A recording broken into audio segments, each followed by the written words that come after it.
U turn তো নয়, যেন একটি মরণ ফাঁদ। ঢাকা ময়মনসিংহ মহাসড়কের কিছু দূর পর রয়েছে এক একটি ইউটার্ন, পাশাপাশি রয়েছে অসংখ্য রুট ডিভাইডার।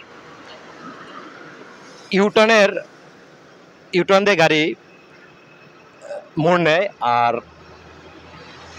রুট ডিভাইডে মানুষ এই পর থেকে ওই পারে যাতায়াত করে, বিশেষ করে রাস্তা পার হয়। অথচ এই ইউটার্ন যেন একটি মরণ ফাঁদ। আমি যে ইউটার্নটিতে এখন দাঁড়িয়ে আছি, এটা গাজীপুর জেলার রাজেন্দ্রপুর চৌরাস্তা থেকে ঠিক উত্তর দিকে ইউটার্নটা আপনারা দেখতে পারতেছেন। এখানে যে ইউটার্নটা দেখতেছেন, এটা আসলে একটা ঝুঁকিপূর্ণ ইউটার্ন।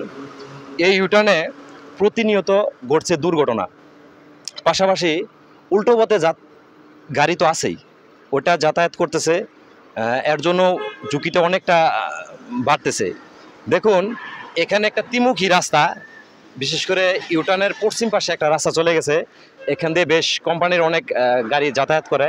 এখানে একটা বলতে গেলে ঝুঁকিপূর্ণ এলাকা। আর বিশেষ করে উল্টো পথের গাড়ির কথা তো বলাই দুষ্কর, কারণ উল্টো পথের বাহন, আমরা জানি উল্টো পথের বাহন দুর্ঘটনার অন্যতম একটি কারণ। উল্টো পথের গাড়ি কারণে এখানে ঘটতেছে নিত্য নতুন দুর্ঘটনা, পাশাপাশি হারাইতেছে মানুষ তাদের তাজা প্রাণ। আমরা যে ইউটার্নটিতে দাঁড়িয়ে আছি, এটা দেখেন আপনি ত্রিমুখী রাস্তা, অথচ এখানে দুই পাশে দুটো স্পিড ব্রেকার হইলে আমার মনে হয় গাড়ির গতি অনেকটা কমে আসবে, পাশাপাশি দুর্ঘটনার রূপ থেকে অনেকটাই বাঁচা যাবে।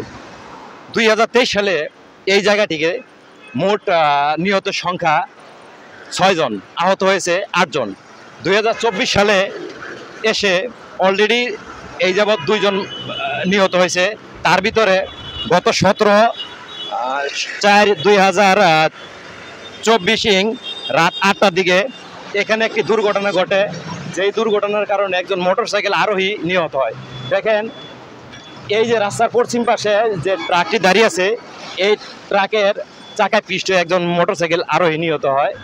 আসলে এটা ঝুঁকিপূর্ণ এলাকা, তারপরেও জানি না কিসের জন্য মানুষ এত ঝুঁকি নিয়ে এভাবে রাস্তা পারাপার হয় এবং মোড় নেয়। বিশেষ করে এই পথে যারা যাতায়াত করেন, যেমন কিশোরগঞ্জের কিছু গাড়ি আছে, তারপর কাপাসের কিছু গাড়ি আছে, যেমন সম্রাট, পথের সাথী, অনন্যা, জলশ্রী, এই সকল গাড়ির চালক ভাইদের আমি দৃষ্টি আকর্ষণ করে বলছি, আপনারা দয়া করে এই মোড়টা নেওয়ার সময় অন্তত একটু ভেবেচিন্তে মোড়টা নেবেন, কারণ এটা ঝুঁকিপূর্ণ জায়গা। বাংলাদেশ সড়ক পরিবহন আইন অনুযায়ী উল্টো পথে গাড়ি চলা একটা শাস্তিযোগ্য অপরাধ। আমরা এই শাস্তিযোগ্য অপরাধ জানার পর উল্টো পথে গাড়ি চালাই, আর উল্টো পথে গাড়ি চালানোর কারণে যে শাস্তিটা, সেটা বিশেষ করে অর্থদণ্ডে দণ্ডিত হতে পারে, পাশাপাশি সাজা ভোগ করা লাগতে পারে।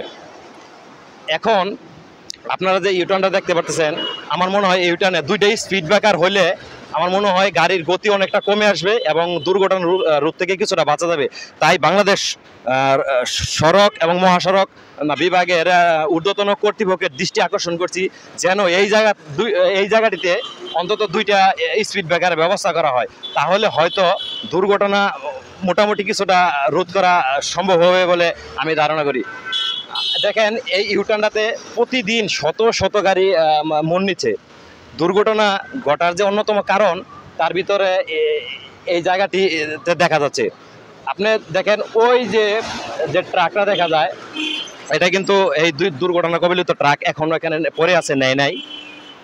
তো পাশাপাশি আরেকটা কথা না বললেই নয়, সেটা হলো আমরা একটা কথাই জানি যে একটি দুর্ঘটনা সারা জীবনের কান্না।